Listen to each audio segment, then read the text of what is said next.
shot of doe. So I walked over and talked to him on the neighboring property. He actually listens to all the podcasts. Oh, really? Like he listened to the last one that I was talking to him about him in the tree. I'm like, this is super cool. He ended up going to school with Jen and my sister-in-law. So that's cool. Small world. But. I mean, I've listened to all the podcasts probably except for the last one. I'm just a little bit behind. Yeah. But I do listen. I listen on Spotify, though. I haven't. I don't know how many. I don't after I edit them. I was thinking about it. I was like, this is probably the only one I don't listen to because I hate the sound of my own voice. Yeah. So I don't know if I can listen to it this like is that. 20.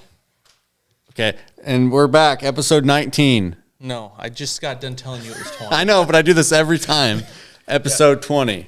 I don't know what I'd do if Greg wasn't one behind at least. Yeah, right. Yeah, I have not listened to them all. I get sick of it. I mean, I listen to the podcast. If we do a 30-minute podcast, I have 2 hours of audio. Well, I like that people actually listen. Like, it's pretty cool. Oh, it is. But how close do I need to be this mic? Is this good? Yeah, it just. Yeah. I mean, you don't have to eat the mic. It'll adjust up and down. Like, you can pull it up. You're a tall dude. And then just tighten. So we do have Jace in the podcast garage. Jen's in Puerto Rico, so he might be coming through doing a couple bottle flips on here, showing us, maybe throwing the football a few times. So you see a 5-year-old running around. He's eating a juice box right now. How'd you get left home from Puerto Rico? She's there for a work visit, and then she gets 10 days, and then she's got to go back. Rough work visit. Yeah. She texted me a couple days ago and said, "Oh, I got seasick going out to the island." I'm like, "Yeah, I'm sitting here in like 30 degrees hauling dirt. Yeah, this is cool." Don't feel too bad for you. Yeah. The dog shit all over the floor 5 minutes ago. Yeah, and that's been we got a puppy. Her name's Luna, and she's all puppy. When'd you get the puppy? Couple weeks ago? Yeah, maybe 3 weeks ago. 3 weeks ago. Real yeah. soon.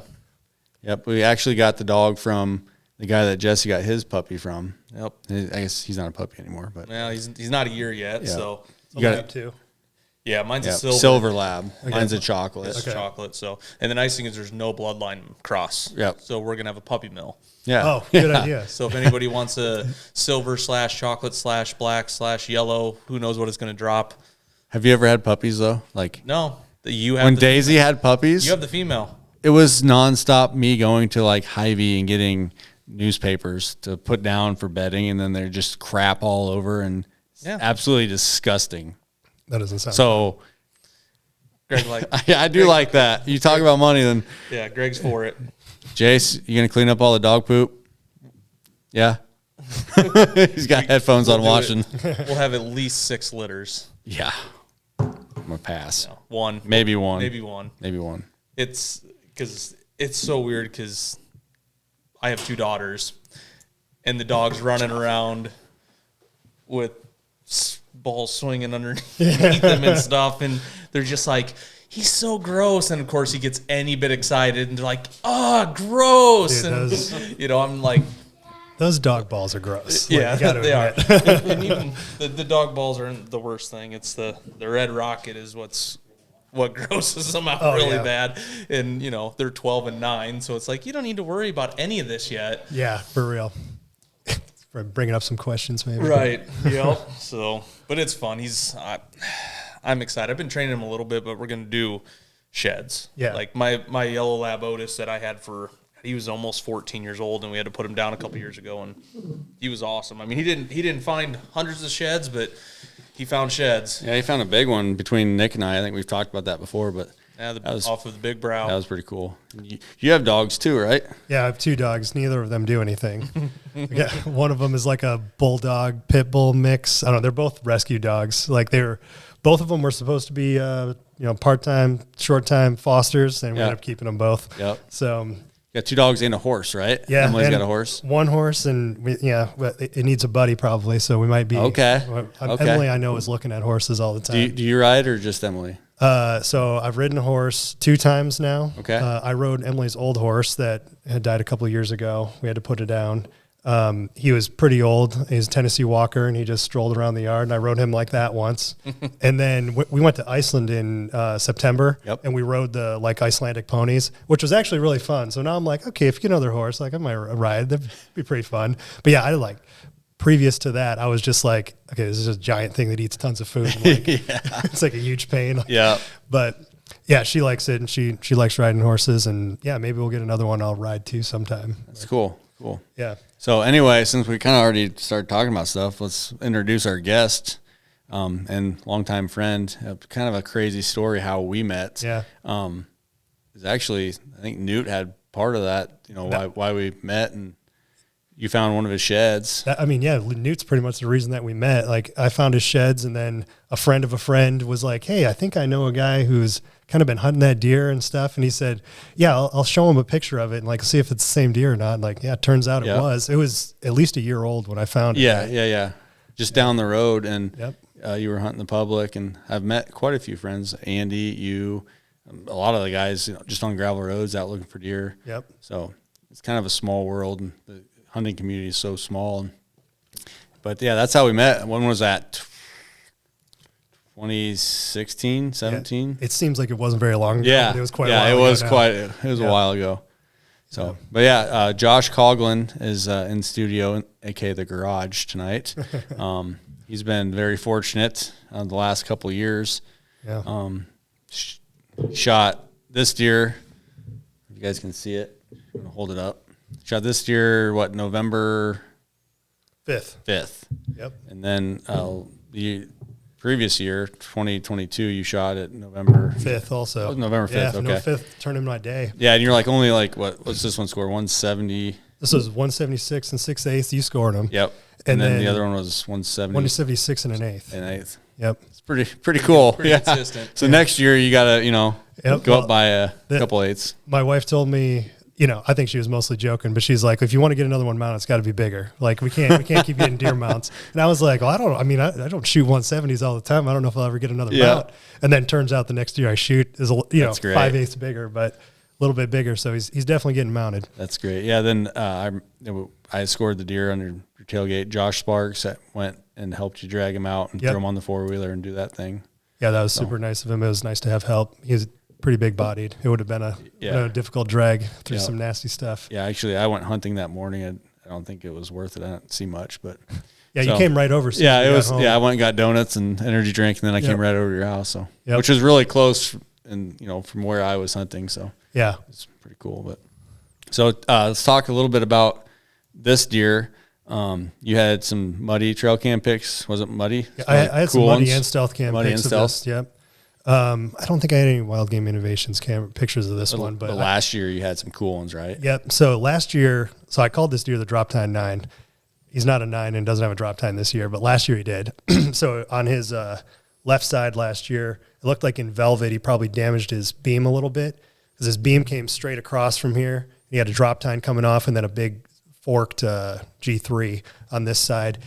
He was probably like time length and stuff, probably pretty similar to this year, but he added more points and stuff this year. And I was guessing him at 5 last year. I hunted him. My number one target was that deer I got on my property in southern Iowa. But after I killed that deer on November 5th, I spent all the rest of my time pretty much trying to get on this deer. I never even saw him. I saw him one time. I forget why I was doing it, but I had to drop my wife off at work one morning.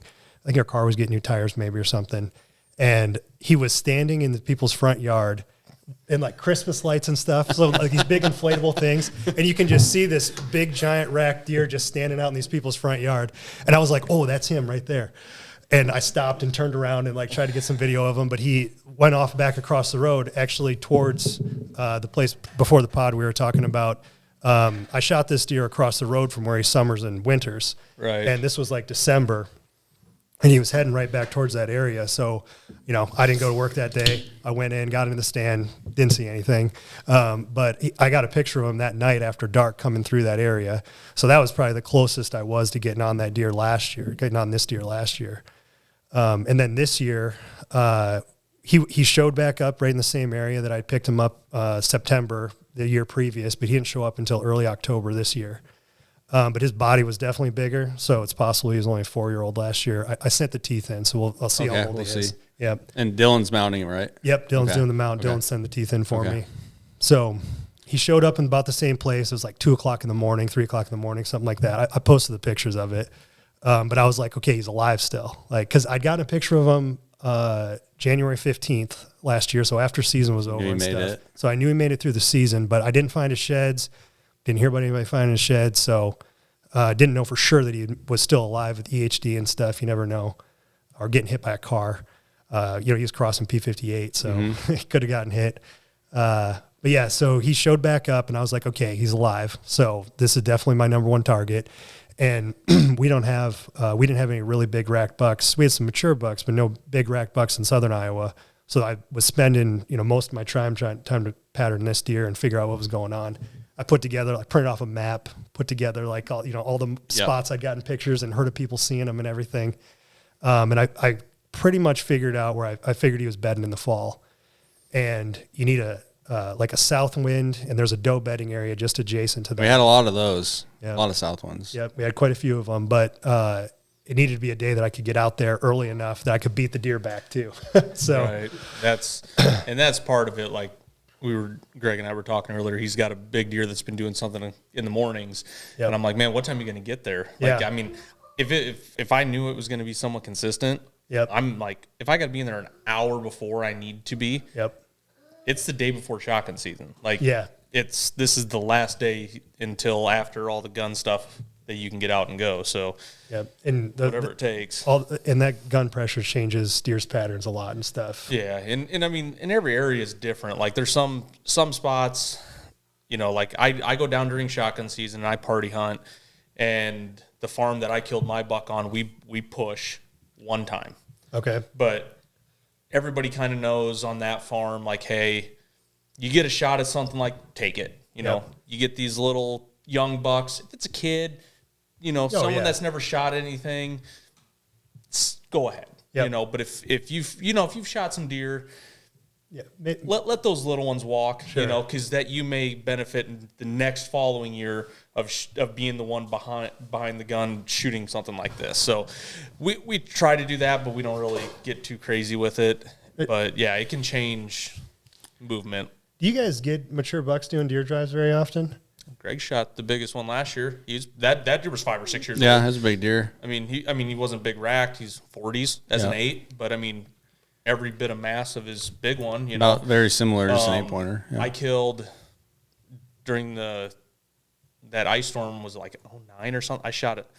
Sore subject.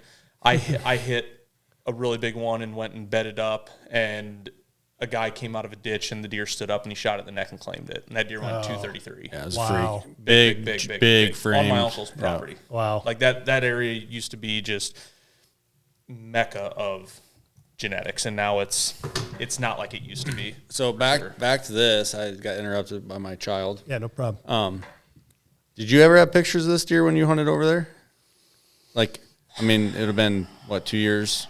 I'd have to look. I mean, because you killed that one buck, Wishbone, that I had pictures of for 2 years. Yeah, we had pictures of him up in that cornfield. I very well may have. I mean, the brow tines are pretty. If they didn't come do in that last year. Oh, they didn't. Okay. No. So you have 2 years of pictures of him? So I didn't run any cameras in those areas until last year. So that was the first time I picked him up and first time I'd seen him or heard about him. But I had heard about that deer before I put cameras over there because people had seen everybody saying the biggest deer they've ever seen, with drop tine that summer. Yeah. And I'd never seen him before, but I'd heard there was a deer like that. And then when I got pictures, I was like, oh, this must be the deer everybody was talking about. That's crazy. Like, it's such a small world. We were talking about this before the podcast started. One of our teammates, Corey McKinney, was dove hunting on this guy's property this summer. So like September. It was September. It was open. And we shared that video of this big buck out there eating corn and lifting up his head, and it's this deer. Yeah, it definitely is pretty this deer. Pretty cool just to kind of to follow that. And then I was following you. You're sending me pictures. We were talking. Yep. And then when you shot him, you called me, and that's pretty cool getting that call. So yeah, I called you from the stand. I appreciate that. You were kind of excited. Yeah, it's like I love that feeling. But did he have that last year? Nope. So he put this on this year, and you couldn't see any of the pictures. He had any base stickers or anything last year either. So yeah, he added this, and like I said, he added the point on this side. This G2 it was shorter last year too, but it was longer than this last year. It was probably 8 inches last year, but it was his shortest tine back there. Well, it was his shortest tine last year because he didn't have a G5. Right. It's cool genetics. Yeah, I mean, I could. I know for a fact that I had pictures of deer with hooky brow tines. Well, I know the one deer was that 8-point, that 8-point with a sticker in the middle that I had gotten on the north side of Highway 6. Yeah. That deer kind of disappeared. I don't think that that's the same deer. His beams kind of came up in the front like this. And then this two that goes straight back. Yeah, and I think we found out that somebody's hunting that farm again. So, which one? Where I used to hunt. Oh yeah, Ryan shot a big 8-pointer that was running around, big, heavy. Oh really? A big. I shared it on one of the socials. Oh, I probably saw it. I thought that was him. So I don't know if it's because there was just a gigantic beast of an 8-point that I had pitched him every single year I was there. And the last year I was on that farm, I think he was 6 or 7, and that was 3 years ago. Yeah, the one that deer could easily be 9, 10 years old. Yeah, it was an absolute freak. And he hunts that place to the same one I have permission on too. Right. Yeah. He. I don't have pictures. I have a couple cameras out there. I don't have pictures of that deer. Because we look at that thing. Oh wow, yeah. Okay. Just the body. Yeah, that's the one he shot. It might be a picture. 9, but I definitely don't have. But he's got the same kind of look at his beams, how they kind of wrap around like that. Yeah, pretty similar. Yeah. It's cool to see the genetics in different areas, but yeah, right. And that's not that far away from where I killed this deer. No, I could probably throw a baseball that far. Well, be close now. Half mile. It's not that far. That's the corn. That's from where you shot. Yeah. From where Ryan shot the deer, it's not that far. Right. Yep. So it is fun to see the different genetics in every area, and yeah. So I think I was deep into telling the story about how I got onto this deer and we got sidetracked. Okay. Right. So just fast forward a little bit. Started getting more frequent pictures of him late October, and I had daylight or he was still in the dark most of the time. There was a couple of daylight pictures in there, and there was some bucks running a doe around late October in there, and I thought, okay, if he's in the area and there's a hot doe, like we should probably sit here. So on Halloween, I sat, I don't use very many preset stands, but I have one in this area on a pretty active scrape. And I saw him that night. He somehow snuck up on me. There was like no wind, and he ended up crossing kind of behind the stand where I couldn't shoot. It was about 35 yards, and he kind of ran across the ditch where I would have had an opening. Probably stupidly tried grunting at him. He kind of got freaked out and left. I waited till he got kind of farther away, but he didn't like it either way. So then on the second, another hot doe running around in there. I figured she was a hot doe. There was 2 bucks chasing her. It was like doe, buck on camera. And then I got 2 cameras in that area. Other side, doe, buck. So I'm like, okay, this got to be a hot doe. Well, then about it's probably like 2:00 in the afternoon. A doe walks by, and he walks by right behind her. And I was like, okay, he got that doe. So I figured 48, 72 hours later, something like that, I figured if he got a doe out of that bedding area, the one that I was talking about earlier, that's kind of adjacent to where he beds, I was like, when he gets off that doe, he's probably going to come back and check it again. And I need a south wind. I need to get in. I mean, I had scouted that area kind of like shed season, but I didn't have a tree picked out or anything. So I went into the dark, picked out a tree. It was like a cedar tree. I had to trim some limbs and stuff. I was not very high off the ground. And I ended up sitting there. I was going to sit until noon, but I saw a buck like basically right at noon. It was like a little buck came by and said, okay, I'll sit here a little longer. I didn't bring any food or water with me or anything like that. You can never do that. Either could I. So, and I was in a tree saddle, I'm not sitting. So it was like fairly uncomfortable, but I said, okay, I'll just sit here until 3. Well, I saw another buck in the meantime there, and I said, I just feel like if I keep sitting here, I'm all the way back in this bedding area. I had does come in. I would have shot one of the does. I mean, I pretty much don't pass does, and I couldn't get a shot at any of them, but they came in and laid down. And they're probably only 50 yards away from me, but it's real thick. So I just kept sitting there and waiting, and then probably 4:05 is when I shot him. So he's actually on a ridge to my right, which would have been to my west, and he was above me because this ridge is bigger than mine. Higher than the one I was on. And I look over there and I was like, oh, there's a buck over there. And I was like, oh, it's a pretty big buck. Pull up the binoculars and I was like trying to tell if it was him or not. And then I was like, what am I doing? I'm shooting this deer anyway. This deer is huge. Like I'm definitely not passing this deer. So I kind of started getting my stuff ready and he just Came right down the hill. I didn't purposely set up on this ditch crossing, but as it turned out, when it got light, I could see there was a ditch crossing there. Came right across the ditch, and there's like a big heavy doe trail that I figure, doe trail, deer trail that goes along the kind of the edge of this doe bedding area. And there's 3 little trails that kind of converge and cross it. And and every buck I'd seen so far had been on one of those trails. They just walk across that doe trail and scent check yep, it. scent check it, keep going. And he did the exact same thing. He just came right on one of those little kind of secondary trails. And he got to, I think I shot him at like 12 yards. Do you whistle or do you go, man? I didn't say anything. So he was okay. going pretty slow. And he was kind of just like smelling stuff. And he was quartering to me pretty hard. So I kind of waited for him to turn his head away from me so I could see his shoulder a little bit better. Yep, open up a little bit. And I basically put it right through his shoulder. It was just behind the shoulder bone, so right into the shoulder muscle. Exited, as it turns out, I didn't know at the time, but exited right about the blast rib. Because you backed out, right? Yep. So he acted. I've never seen a deer do this before, not even like on camera or anything like that, like watching hunts and stuff. He didn't run when I shot him.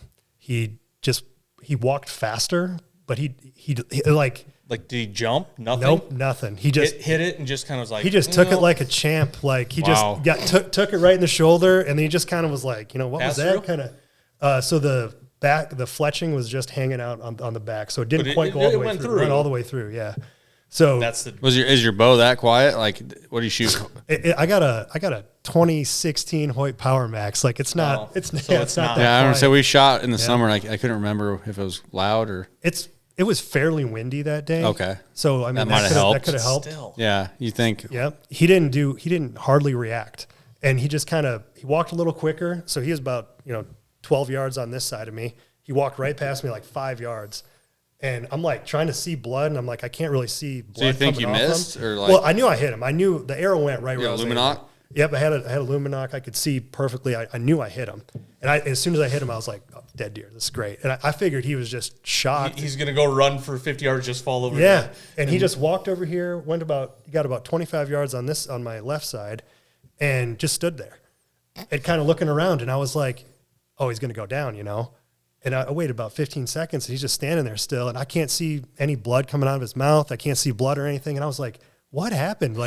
So I was like, okay, well, if he's just going to stand there, I'm going to get another arrow and shoot him. Well, of course, he saw me move around, and then he left. And he moved a little quicker, but he still wasn't moving quick. And tail down, no flicking or anything like that, though, and he just kind of went over the hill where I couldn't see him. About 10 seconds later, I heard kind of a thump, and I was like, okay, he either just went down or laid down, but I'm not sure which. So I made some phone calls and stuff, and I decided I'd wait about an hour. It got dark like 5:30 that day, I think. So 5:40 or something like that. So I got down about 5 so I could see still. So I just went down in that ditch that he crossed, and I just snuck out to, where he couldn't see me, and decided to wait until the next morning. And yeah, I got back in there the next morning, both lungs, liver. I didn't get any guts. I mean, it was a great. He was dead right there. He was dead right Was there. there blood? So there, where he stopped and stood, there was a decent amount of blood. It all looked like liver blood though, so it was bleeding out the exit. Yep. And then when it got over to where he laid down, there was a lot of blood there. There was blood coming out of his mouth and stuff. So he was. I mean, it definitely eventually took effect. I've never seen a deer react like that on a double lung hit. That Wow. I was like, man, did I gut shoot him or something? Like he just acting like then, yeah. Like they're running at a little bit at least. Yeah. I'm straight. I mean, that big 7 I shot. I mean, I liver punched him. I mean, straight liver, exited up into the outside rib, but he took off. Yeah, just like my deer I shot on the property, the video you just edited. Both shoulders passed through. He took off and died in a run. Yeah, I mean that's what I'm. Wishbone, that deer Wishbone, I shot him at like 10 yards too, and he did kind of similar to this. So he was running when he came into me, and I had to yell to stop him. And as soon as he stopped, I shot him. And he kind of he walked pretty quick, but he walked like 20 yards. He stopped and he just fell over, but he didn't really run either. But I mean, it was just so weird with him walking and then just stopping. And I mean, just acting like there's almost nothing wrong with him. That's crazy. Yeah, no hunching up, just kind of. Yeah, he was maybe a little bit hunched over, like he had his head down, but he wasn't. That's still crazy though. Yeah. Yeah. Well, congrats, man. That's a freaking stud. I'm excited for you. Well, one thing I gotta ask is, did you see the mule deer this year? I haven't seen it. I didn't see that deer this year. I don't think they hang around. I think Yeah. I think they keep They walking. probably don't. They probably came in from out west or wherever. Yeah. But Yeah, it came from so Nebraska. last year you were hunting with Emily, right? You guys were in the stand. Yeah, we're in the stand This together. little, I guess you could call it 2x2, right? I mean, Yeah, we were. in a fork, no brows. Yeah. 2x2. No browse, yeah. Came walking through 20 yards and you grabbed your phone and videotaped it, right? Mind Yeah. you, this is central Iowa. Yeah, central Iowa. This isn't just like- west of Des Moines. This isn't yeah. like next to Nebraska. Yeah. Yeah, we got a really good look at him and got a pretty good video of him and stuff. And 100% mule 100% deer. mule deer. yeah, 100% a mule deer. And the thing that I kind of regret, I didn't know if you could shoot mule deer in Iowa. Yep. And he actually walked by at 10 yards. And my wife thumped it. had her bow in her hand and she was like, I'm going to shoot him. And I was like, I don't know if you can shoot mule deer. Don't shoot him. And she goes, well, if I'm not going to shoot him, then videotape him. So I videotaped him then. But I yeah, wish you would have shot know, him. I wish you would have Man, shot him that too would have been now. super cool. Yeah, and I didn't have any cameras on that property that year. But I asked people that had cameras around there. Nobody ever seen them, and nobody ever saw him again, as far as I know. I mean, that's just like the elk that are running around. I talked Yeah. to a guy yesterday at the co-op. He's got pictures of him. He's like, I wish this thing would just leave us alone. And and it's a big bull. I mean, it's a large bull that's running around. There's two actually in Dallas County. Is there? That's Yep, a crazy. satellite and then a big one. So But you can't shoot bulls, Nope. or you can't shoot elk in Iowa. Nope. Yeah, those are Not if they're not escaped. Right. That's the kicker, right? If they well, you get still ear got to. tags, Yeah, you no, you still have to contact the officer and they'll come out and dispatch them. But 'Cause- well, unless they give you, hey, go ahead and do it. You need to Right. contact the officer first. But the mule deer, it's just so everybody deer knows, tag. it's a deer tag. Yep, that's So what- it's a general deer and tag. I think that's how Nebraska's. I got a buddy that I turkey hunt with, Nebraska's the same and way. I think it's a deer tag. Yep. Somebody commented on the video when I posted it, and they were like, "You can shoot those in Iowa." Oh, dude, that'd have been cool. Yep. Yeah. So for the longest time, your wife Emily had the biggest deer of the household. Yep. So you trumped her a couple of years in a row now. So Yeah. she's due. So this one tied the amount gets. of points, Okay. but she still has. I mean, it took until this year. That was 6 years ago, I think. When 5 she or shot 6 the years big one. ago. Yep. Yeah, that was a good deer. Yep. And I think we shared the picture. Yep. Well, was it that long ago? Before Well, Outdoor so X? it was the first deer that we took on our property in southern Iowa, first sit, and she shot that deer. He had 14. I think we scoreable shared it points. on Muddy or something, but it got a lot of likes. It was a big deer. Yeah, that was that was Emily's first ever sit with a bow. Wow. First ever deer with a bow, of course. A first sit. It was, I mean, we shot that deer 2 hours left of daylight on October 3rd. I mean, it was crazy. He walked. So we were sitting in a 2-person ladder stand, which is like not ideal. Yeah. But I wanted to sit Worked. with her as her first, and we were just trying to get a doe. We're like, hey, there's does coming out the food plot all the time. Let's try to get a doe. This was kind of right on the edge of it, and this deer, we heard a grunt behind us, and I kind of looked, and I was like, that's a pretty good buck. I don't know. I've never seen this deer before, and he walked right past me at 5 yards, and then Emily can't shoot that side because I'm on the left side of the stand. And then walked out in front of us, worked this mock scrape I set up. And it's crazy what you can get away with when a deer's distracted too. Because she draws back and the deer's facing away from us. And he's not turning. And I was like, just let down. We're talking and stuff. She lets down. And then he eventually turns, still working the scrape. And then she just shoots him right there about 19 yards. And I mean, he didn't go anywhere. We recovered him like right down the hill from where That's she cool. shot him. And yeah, that was the first ever hunt on our farm down in southern Iowa there. First Beginner's year we luck had it. is a real thing. And Yep. I mean, Wish I had beginner's luck at any point. I never had any beginner's luck. I started hunting when I was 12 years old in Michigan. Oh yeah, so I grew up in Michigan. So the giant deer in Iowa are not lost on me. Like I know how nice it is out here. I mean, the first ever sit that I had in Iowa, I saw a deer bigger than I'd ever seen and it was probably a 3 or 4 year old 8-point, probably 135 inches, like nice buck, but I'd never seen a deer that big the whole time I hunted in Michigan. so Michigan, but you came to Iowa because you went to Iowa State. Yep. And that's your story is where you met Emily at Iowa State. You ran track. Yep. Iowa State, 4 years. Well, I transferred, so I did a transferred. 4-year. Yeah. Okay. So I in Michigan, I walked onto the track team at Saginaw Valley. It's like a D2 school, and then kind of a long story, but I ended up getting released from my scholarship. I got a scholarship eventually, got released, and then Iowa State gave me a full scholarship. Nice. I threw hammer I didn't really run. Okay. More of the field. Yeah, more of the field Yeah. events, but I had the school record at Iowa State until 2019. Somebody broke it in the hammer throw, and so then I stayed 1 year after college. So like I graduated in 2011, but the Olympic trials were in 2012. And my coach was like, hey, do you want to be a volunteer assistant? And then you can train and try to make the Olympics, or try to make the trials at least. And I was like, yeah, for sure, I'll do that. So I had to get a job because I wasn't getting a scholarship anymore. So I got a job bouncing at a bar. And Emily probably wouldn't like me to like tell the story of how we met, but we met when I was bouncing at the bar. That's cool. Night. That's exciting. But I mean, it's kind of crazy. Like it was, so I was about to go back to Michigan and go home. It was like May when we met, or late May. And I had my last meet in June. And I was going to go home. And then I was like, hey, I met this girl. I'll probably stick around. Like, you know, I really like her. So, I mean, yeah, we weren't together very long. And I kind of was like, well, I'm at least going to stay until my lease is up in August. Yeah. And then, yeah, I mean, it was only a couple of years later and we were married. So did you start hunting, or did she hunt then? Or did you guys kind of new to it? So, I mean, I had hunted in Michigan. I hunted, I think, 1 or 2 times when I was in college. Just went on some public land around like the Boone area. Yep. I saw like a forky once. This is okay. Where I started off in hunting, like I just had no idea what I was doing. I literally brought a folding chair, like what we got out here, and my bow, and just like sat on the edge of a ditch. And I was like, that forky was in range. I could have shot him, but I was like, everybody says a giant buck's in Iowa. I'm just gonna wait for one of those, you know, like. Oh, that's great. They are just not everybody's place. Yeah. Just Greg's farms. Yes. So I was probably like 23 or something like that then. And then another guy I met when I was bouncing, he has 70 acres in Boone, all CRP. There's like a couple trees in the one corner. And he's like, well, nobody hunts my place. If you want to come deer hunt it, like come on out here. And I was like, all right. So I did put up a ladder stand. Eventually, stand. Okay. My first few hunts, that first deer that I saw, I was sitting on a 5-gallon bucket over there in that corner. I had no idea what I was doing. It's CRP right in my face. I couldn't see anything. So I mean, that deer was like 5 yards away when I saw him. He was super close. So. That's cool. So I was still using my same bow that I had from when I was like 14 years old back in Michigan. You know, the bow shoots fine and everything like that. I just Browning. It was a McPherson Hornet. Okay. Maxed out at like a 27-inch draw, so I had like a 2.5-inch D loop on it because it was too short for me now. Again, didn't know what I was doing at all.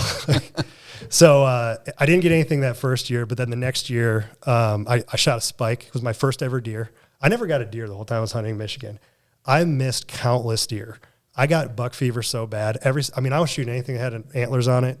And I probably missed 20. So you didn't gun hunt in Michigan? I did gun hunt. You did? Oh, that was I missed deer with a bow, with a shotgun, with a muzzle loader. I mean, any scope. That sounds like sights. Me with a shotgun. So it was like my mind would go blank and I just couldn't even aim or think when I was. And there. We go over and shoot a target, just fine. And then when I'd shoot at a deer, I just totally miss. You know, I couldn't keep it together. I wanted to get a deer so bad, you know, and my dad would get deer, my brother got deer, and like I just never got one the whole time we were hunting there. And then I finally got that first deer, which was a spike. And then we moved out here to Redfield shortly after that, and I started hunting public land and stuff, and I was getting much more serious about hunting at that point, you know. Watched a lot of videos, learning more about my bow and how to get it sighted in. And what I kind of realized was that, okay, my mind kind of goes blank when I shoot, and I just need to have this technique so ingrained that I just am going to do the same thing no matter what. And that helped. And then eventually I kind of got more confidence. I can think now when I'm looking at deer and shooting at deer and stuff. But it took a long time, and it was really just I had to do it on deer. Like you couldn't. Yep. I did the same thing. Like I would black out when I shot my first buck with my grandpa. Yep. I just kept shooting. Like I didn't know what he's like, why do you keep shooting? I'm like, well, I don't know. He might come back. He ran over the hill. Like I didn't know, safety. Like finally learned that. Yep. But I also now I get excited after the shot. Like I'm all right, I need it. Like if you watch the video, the latest one, I shot a deer at 52 yards, right? Yeah, and I was just dead nuts, like focused. Yep. And the reason I contribute that to one of my friends, he's now a biologist up in Northeast Iowa.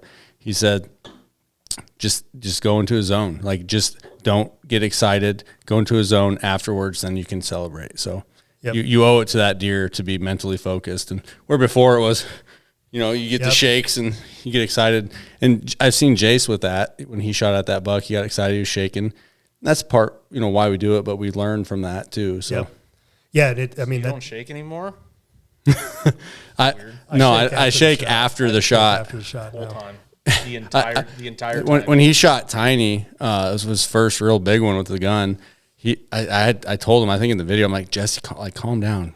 Well, I mean, to be fair, this deer just stepped out at 70 yards. Yeah. Like 3 hours yeah, before like, hey, dark. just relax, calm down. First year we look out and he had gotten sick or something. Like he was skinny, but his rack was big. But he was just he looked like a Texas buck. Yeah. Just this huge, 20-inch wide deer. And he looked 170. He was like mid-50s, but he was so skinny. Yeah. He started just shaking. stepped out, and I'm like, oh, my God. And But yeah, it's just if you can learn one thing is to just go into a zone like, hey, I have to get this done, make the best ethical shot that I can. Yep. And easier said than done. It is.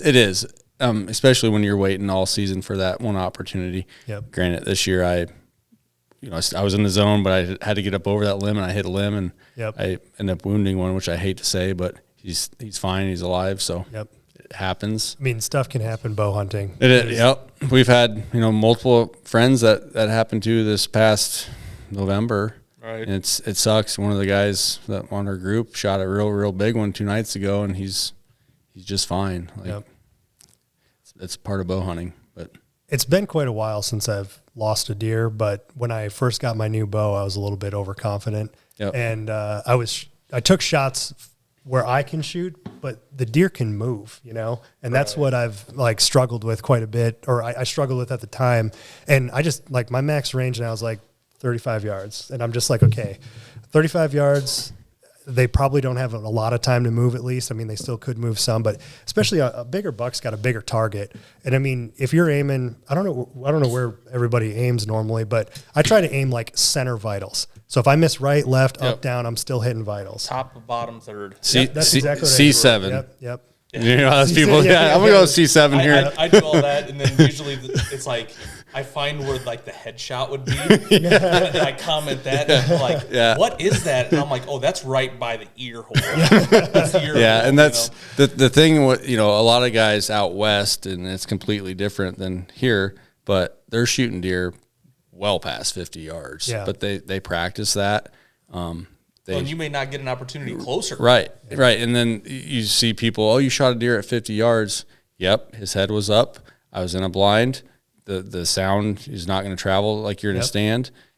I've had deer duck at 20 or 30 yards. Oh, yeah. Yep. Well, was it Johnny Mulligan just posted a video, that buck he killed 20 yards, and he puts a dot where the arrow hits, and it's a perfect shot, and in 20 yards, it spined him and dropped him. Was his head down? They can swing that head up and get. Yep, when their head's down. Yep.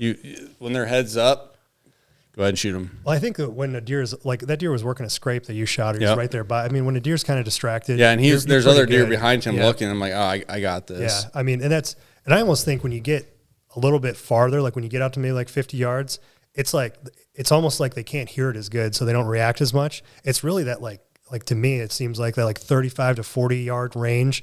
It's they can hear the bow perfectly, and or they can see you move or whatever. You're close enough, and they have a lot of time to move. I mean, I've heard I have not done this, but I've heard. I mean, deer can wheel all the way around. You end up shooting them in the back of the head or something because they move so much. At 40 seen yards. videos like that, but it's crazy. The faster they can move, and every situation's different. There's spots that I have no problem shooting a deer at 50 yards. I practice enough. I know I can do it, but there are certain situations I won't. They shot the 7 at that 7. I shot at 57 yards. 57. Wow. Yeah. Pinwheeled him. He went and 7 yards. The thing is, I talk about, and I don't compare it to golf, but I kind of do at some point. There's guys that can go out and golf, and they're very talented, and they can hit the ball wherever they want to and shoot even or under par. And then there's guys that just absolutely suck. So there's with shooting a bow and confidence, and when it comes down from shooting targets to shooting deer is completely different. Yep. And I kind of, at least when I shoot a target, I've had issues with my bow and stuff, and I had Jesse help me out. I've had Mitch, both that were really good bow techs. Hey, you need to change the top hats in this. You need to do this. You need to get a different sight. You need to extend it. And I am so much more confident when it comes to those 50 to 60 yard shots. I'll just go back at 60, 70 and launch arrows. And before I change those top hats, I was losing arrows. Right. Yeah. Now I'm just, paper plating it at 70. So once you get stuff set up in like shooting spots, like on paper, like shooting a block target, it's a dot. Yeah. I'll hit a group like this at 50 yards, and I shoot at a 3D target. It's like this at 50 yards. It's just my mind focuses different on a 3D target compared to a spot. What do you think? Yeah, do you think it's because you have the area you want to hit on a 3D and not a little dot that you're trying to aim for? Right. It's just. But then again, it's all in my head. It's all. I don't know why. Target versus real life, and it's some people fall apart and they can't pull it together. That's why people limit themselves to the 20, 30-yard shots, which most of my deer are 20, 30 yards. Yeah. It's. I shot mine was like 30, between 30 and 35. Yeah. I didn't know exactly where he was. But Yep. The deer I shot last year was 33. Even with a gun, like most of my deer are within, 50, 60 yards. Yeah. And a lot of that's the setup. Yep. I try to set it up for a close shot. I'm not a big fan of a 10-yard shot. It's too close. It's too close. Yep. Can't draw. That 20 to 30 yards. Yeah. And even I'd almost rather have a 30-yard shot than a 20-yard shot. That's just me. That 30 yards like a sweet spot for me where, if they do react, you can tuck it low enough. The deer will never go up. And you have much more of a target when you're on the level playing field than you are if you're 25 foot up shooting down. You're aiming at this, because that's the back. And if you're at 35 yards, you got the whole top to bottom to settle on. And if you're 30 feet up in the tree looking down like that at a 20-yard shot, it's kind of difficult. That's part of the reason I don't hunt very high, and it's because that shot angle can get really steep. I have one set that I hung this year, and I shot a doe, the first doe I killed, and I shot her. It's probably center mass, and it came out the center of her brisket. Yeah, you have some high sets like the one that I shot, that Big 8. Remember that? Yeah, the wooden platform. Oh yeah. That thing was high. Yeah, that was like 30. 30 yeah, feet. it was way up like there. The one I killed my buck out of this year is 12. The stand. Yeah. It's three muddy stagger steps and there. I hunt out of a saddle a lot, and I do almost all hanging hunts. I have some in our property in Southern Iowa. We got preset stands, and we got a few of them around on the permission places around the house. But mostly we do hanging hunts, and I try to just get up to like where the first level of kind of cover is. So when the tree starts splitting and stuff, try to get up on one of the splits right there, and that's usually only about 10 feet off the ground. It's pretty close, and a lot of times, at least the areas that I hunt, you got a lot of these kind of like bushier sapling type things that only go 7-8 feet in the air. I try to get just above those so I can shoot over them, and I kind of try to blend in with that. And it helps with the shot angle, one. And then two, it's just like to find a tree that's straight enough when you're just walking into an area they can get up that high. It's tough to do. Yeah. My favorite tree, and Jesse has one like this. I don't hunt there anymore. It's the Newt Farm, but it's like an eagle's nest. Like the one, I have a cedar that it had a multi-branch. The main stem went straight up, and the other one went out at a 45 and then went up. And so then I cut a circle so I could shoot, all of this in the clover field. And number two, with that cedar cover scent. Yeah. So. And it's hard to find a cedar big enough to hang. It is. You have to find a Mondo cedar. This was perfect. And the perfect spot too. Well, because it was on the downside of the hill, so you didn't have to get up. Yeah, well, 10 feet. I went up at, it was kind of hard to get into, but once I got in there, it was pretty cool. And with the cedar, obviously, you shot a doe down in the cedar tree, or we tried, the whole cedar shook when you drew your bow, but down here on public. But yeah, there's always different sets, and it's just, the different dynamic in those sets. It's kind of cool. Like you only go up 12 feet or you go 25 foot. Yeah. And it's all, you hunt by the river, you hunt with the Northwest. And a lot of people that get introduced into hunting, they don't have someone to help them out. That's where they need people like us. Like, hey, and I had a guy similar that's I'm working with and trying to help him out, and I'm kind of his mentor. He's from Florida. He came out to Iowa this year, like in the Army or something. Okay. And he's a recruiter, and he's got different spots, and I try to help him out. Like, hey, it's this wind, so go hunt here. You're getting your pictures of your deer right here, so go get in your ghillie suit and sit on this terrace with this northeast wind and pick them off before they come out into the big ag fields. So it's fun helping other people out because you know a lot of things, probably more than the majority of the hunters out there. Just like you, I mean, I had a guy message me 2 days ago on Instagram, and we were talking. He was trying to figure out this deer. He wouldn't daylight. I'm like, how long have you had pictures? Well, I had pictures of him last year. I'm like, go back, figure it out. He daylighted, and he sent me a message. He's like, dude, I just killed this deer. I killed it. Does that make you happy? It was the day that the deer daylighted the year before he killed it, and I'm like, no freaking way. Yep. Like you want to help people, and you hope that. But when it works, like it's hard enough to make it work for yourself. Well, then they think like, holy crap, this guy knows a lot. So it's like, yeah, sure. Yeah, totally. Yeah. Can you tell me where to go tomorrow? You can do everything perfect, and the deer doesn't cooperate. They're a wild animal. Yep, exactly. Yep. That's the trail camera history. I mean, that's how I killed that deer last year. He lived on our farm, and I had a lot of pictures of him. I actually had 2 years of trail camera history with him. And I'd seen him in person once when he was a 3-year-old, and then I saw him 3 times when he was a 4-year-old and passed him all 3 times. But then the first time he daylighted, the year that I shot him, I took off work on the 26th of October because that's when he daylighted the first time. He daylighted on the 25th. I mean, he was right there. But I still hunted that day, and he was bedded like 60 yards away from me. I knew he bedded right over there. We had found his shed over there. That's the deer? Yeah. He did pictures of him for like 2 or 3 years. Does he follow our podcast? I don't know. That's on my private stuff. Oh, I was just going to give him a shout out. Yeah, shout him out. Brandon Cole. Yep. Congrats, dude. Drop time with a giant kicker. That's awesome. And some mass. Oh, yeah, that's awesome. That's really neat. That's sweet. And that's the thing, Yep. People. I mean, literally, it was just... He had just asked me a question. I'm like, dude, check back. Mm-hmm. And that's it neat. Worked. And I've been doing that recently too. Like I was just telling you earlier, I went through over 80 SD cards in the last 2 days. We get done at the season, I pull all of them off my cell cameras because you save a lot of them, but you don't save all of them. Yeah. And I'm like going back through, and one camera, I had a really good buck, and I'm 90% sure it's the one Greg saw on my uncle's shotgun hunting. Could have shot this deer last year. Like, put me in the best spot, I won't shoot any deer. He was a good deer. I mean, he's an old deer, and if it was the deer. And I had pictures of him almost every day for 40 days straight, whether it was night or during the daylight, every single day. That's crazy. For 40 days straight. You didn't save all those pictures? I didn't, because a lot of them were too far back, or you're looking on your phone, you're looking on your screen, you're like, oh, that's an okay buck. It's not good enough to save. The quality, is better on the card too. It's not good enough to save to like show anybody. Like, oh yeah, here's this buck. Let me zoom in, and now you can kind of see the blurred antlers. Yeah, the quality on the cards. But you pull it off the card and you put it on a big computer screen. You're like, damn, that deer was here.